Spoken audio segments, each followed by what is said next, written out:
জীবন কখনো সহজ ছিল না, আর হবেও না, কিন্তু এটাই তো জীবনের আসল সৌন্দর্য।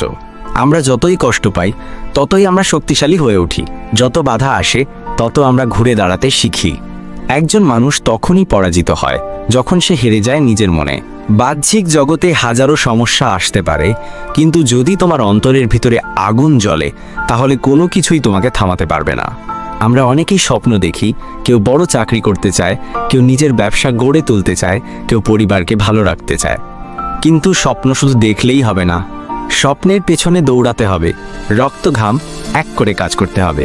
কারণ স্বপ্নকে বাস্তব করতে হলে দরকার দৃঢ় সংকল্প, কঠোর পরিশ্রম আর অবিরাম চেষ্টা।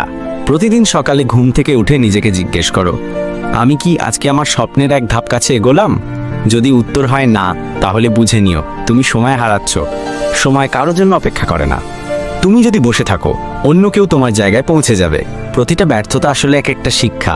ব্যর্থতা মানে তুমি থেমে গেছো না, তুমি শিখছো, নিজেকে গড়ছো। সফল মানুষরাই সবচেয়ে বেশি ব্যর্থ হয়েছে, কিন্তু তারা হাল ছাড়েনি। তোমার চারপাশে অনেকেই তোমাকে বলবে তুমি পারবে না, তাদের হাসি মুখে উত্তর দাও, দেখে নিও আমি পারবো। কারণ এই জীবন তোমার, কেউ এসে তোমার হয়ে স্বপ্ন পূরণ করে দেবে না। তোমাকেই নিজের জন্য লড়তে হবে, জিততে হবে, জয়ী হতে হবে। স্মরণ রাখো, যদি বিশ্বাস করো তুমি পারবে, তাহলে পুরো পৃথিবীও তোমাকে থামাতে পারবে না। আর যদি নিজের উপর বিশ্বাস না থাকে, তাহলে কেউ তোমাকে সাহায্য করতে পারবে না।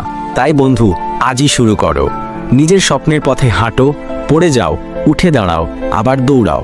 আর একদিন তোমার গল্প অন্য কেউ বলবে অনুপ্রেরণার গল্প হিসেবে। এই অনুপ্রেরণামূলক গল্পটি আপনার কেমন লেগেছে?